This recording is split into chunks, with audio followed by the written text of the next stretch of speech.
प्रबुद्ध जनों को, सभी ज्ञान प्रेमियों को, सभी तत्वदर्शी जिज्ञासुओं को और सभी गीता प्रेमियों को मेरी ओर से और मेरी संस्था की ओर से सादर जय श्री कृष्ण। आज हम वर्तमान युग में आध्यात्मिक चिंतन की श्रृंखला के तहत गीता के चौथे अध्याय के श्लोक संख्या 4 की व्याख्या कर रहे हैं। श्लोक संख्या 1, 2, 3 में भगवान श्री कृष्ण ने अर्जुन को गीता का पुरातनता, गीता का सूर्य को और इक्ष्वाकु को सुनाने का और अर्जुन को क्यों सुनाई, इन तीनों प्रश्नों का उत्तर वहां दिया। अब अर्जुन के मन में प्रश्न आया, क्योंकि अर्जुन जिज्ञासु है और हम सब भी जिज्ञासु हैं। हमारे मन में भी यह प्रश्न आया है कि यदि यह इतनी पुरानी थी और भगवान का जन्म तो अब हुआ है, तो अर्जुन ने यहाँ भगवान श्री कृष्ण से सीधा प्रश्न किया। यह प्रश्न हमारे आज जो जिज्ञासु हैं उनके मन में भी आता है और आसुरी संपदा वाले लोग तो यह प्रश्न करते ही रहते हैं, जिसको ऋषि वेदव्यास जी ने उन सब जिज्ञासुओं की ओर से लिखकर और उसका भगवान से आगे के श्लोकों में उत्तर दिलाकर उसका समाधान किया है। श्लोक लिखा है, अपरम भवतः जन्म परम जन्म विवस्वतः कथम एतम विजानीयाम त्वम आपदो प्रोक्तवानेति। अर्जुन बोले, आपका जन्म तो अभी हाल का है और सूर्य का जन्म तो बहुत पुराना है। तब मैं इस बात को कैसे समझूं कि आपने ही कल्प के पूर्व सूर्य से भी यह योग कहा था। Arjun says, your birth is of near past and the birth of the sun is very old. How can I understand that you taught this yoga to the sun in the beginning? तो इसको जानने का हम जिज्ञासुओं के लिए यह बड़ा उत्तम योग है कि यहां लिखते हैं, आपका जन्म तो अभी कुछ समय पूर्व का और सूर्य का जन्म सृष्टि के प्रारंभ का, तो यह योग आपने कहां कह दिया। इसमें अर्जुन के इस प्रश्न में तर्क था या आक्षेप नहीं है, प्रत्युत एक जिज्ञासा है।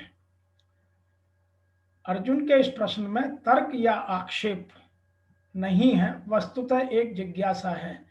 वे भगवान के जन्म संबंधी रहस्य को सुगमता पूर्वक समझने की दृष्टि से प्रश्न करते हैं, क्योंकि अपने जन्म संबंधी रहस्य को प्रकट करने में भगवान ही सर्वथा समर्थ हैं। आपको दृष्टि या मैं आपको दृष्टि या सृष्टि आदि में उपदेश वाला देने वाला कैसे जानूं। अर्जुन का प्रश्न का तात्पर्य यह है कि सूर्य को उपदेश देने के बाद सूर्यवंशु मनु, इक्ष्वाकु और उनकी कई पीढ़ियां बीत चुकी हैं और आपका अवतार तो अभी का है। अतः आपने सृष्टि के आदि में सूर्य को उपदेश कैसे दिया, यह बात मैं किस तरह से और अच्छी तरह से आपसे समझना चाहता हूँ। सूर्य तो अभी भी है, इसलिए उसे अभी भी उपदेश दिया जा सकता है, परंतु आपने सूर्य को उपदेश देने के बाद सूर्यवंशी परंपरा का भी वर्णन किया है, जिससे यह भी सिद्ध होता है कि आपने सूर्य को उपदेश अभी नहीं दिया, अतः आपने सूर्य को कल्प के आदि में कैसे उपदेश दिया। तो यहाँ यह बात हमारे भी समझने की है कि वर्तमान के जो चिंतक हैं, वर्तमान में जो मनुष्य हैं, वो भी यही प्रश्न पैदा करते हैं और जब तक हम इस बात को समझेंगे नहीं, तब तक हमारे प्रश्नों का उत्तर हमारी समझ में आता नहीं है। तब अर्जुन भगवान का माना हुआ भक्त है, तो उसे कृष्ण के वचनों पर विश्वास क्यों नहीं हो रहा है।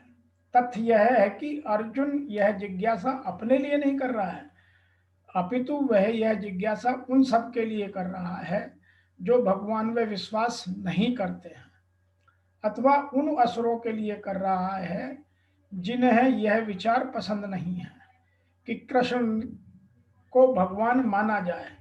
उन्हीं के लिए अर्जुन यह बात इस तरह पूछ रहा है मानो वह स्वयं भगवान या कृष्ण से अवगत न हो, जैसा कि 10वें अध्याय में स्पष्ट हो जाएगा। अर्जुन भली भांति जानता था कि कृष्ण श्री भगवान हैं और वे प्रत्येक वस्तु के मूल स्रोत हैं तथा ब्रह्म की चरम सीमा है। निसंदेह कृष्ण इस पृथ्वी पर देवकी के पुत्र के रूप में अवतीर्ण हुए हैं। सामान्य व्यक्ति के लिए यह समझ पाना अत्यंत कठिन है कि वह कृष्ण किस प्रकार उसी शाश्वत आदि पुरुष श्री भगवान के रूप में बने रहें। अतः इस बात को स्पष्ट करने के लिए अर्जुन ने कृष्ण से यह प्रश्न किया, जिससे वे ही प्रामाणिक रूप में बताएं।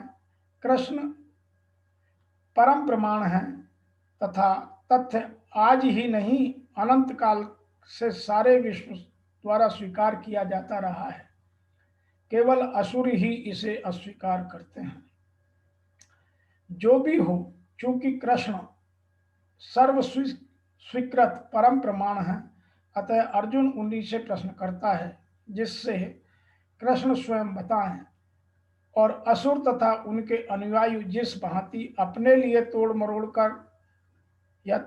करके उन्हें प्रस्तुत करते हैं, उनसे बचा जा सके। यह प्रत्येक व्यक्ति के लिए आवश्यक है कि वह अपने कल्याण के लिए वह कृष्ण विद्या को जाने। अतः जब कृष्ण स्वयं अपने विषय में बोल रहे हों तो वह सारे विश्व के लिए शुभ है।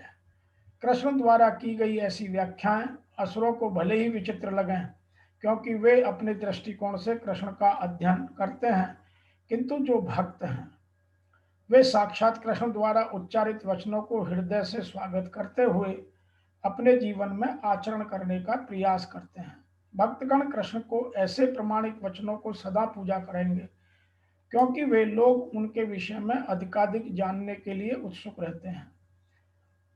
इस तरह नास्तिकरण या नास्तिक गण जो कृष्ण के सामान्य व्यक्ति मानते हैं, वे भी कृष्ण के अतिमानव सच्चिदानंद विग्रह, दिव्य, त्रिगुणातीत और दिग्काल का प्रभाव से परे समझ सकेंगे।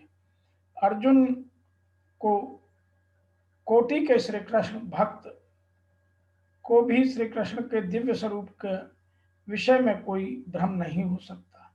अर्जुन द्वारा भगवान के समक्ष ऐसा प्रश्न उपस्थित करने का उद्देश्य उन व्यक्तियों की नास्तिकतावादी प्रवृत्तियों को चुनौती देना था जो कृष्ण को भौतिक प्रकृति के गुणों के अधीन एक सामान्य व्यक्ति ही मानते हैं। तो इस प्रश्न में बहुत सारे गूढ़ रहस्य छिपे हुए हैं और जिनको हमें वर्तमान काल में समझना चाहिए, और यही प्रश्न हमारे सब उत्तरों को देता हुआ हमारे जीवन की भव्यता से हटाकर दिव्यता की ओर ले जाने वाला होगा। अतः आज के इस अध्याय नंबर 4 और श्लोक नंबर 4 की व्याख्या में 3 मुख्य बातें जो अर्जुन ने की और जिनका उत्तर सुनने में हमें आनंद आएगा, उनको समझते हैं। तो अर्जुन ने 3 प्रश्न पैदा किए। नंबर 1, आपका जन्म तो अभी हुआ है, आप तो देवकी के गर्भ से अभी पैदा हुए हैं। नंबर 2, सूर्य तो सृष्टि के प्रारंभ से है, सूर्य का जन्म तो बहुत पुराना है। तो आप दोनों ने ये बात कैसे कही और मैं इस बात को कैसे समझूं कि आपने ही कल्प के पूर्व में सूर्य को यो योग कहा होगा। अब इसका उत्तर जो देते हैं वह हमारे सभी प्रश्नों का उत्तर देगा। आज के इस श्लोक संख्या 4 की व्याख्या में इतना ही।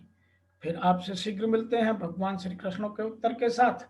तब तक के लिए आपको मेरी ओर से और मेरी संस्था की ओर से ओम नमो भगवते वासुदेवाय नमः।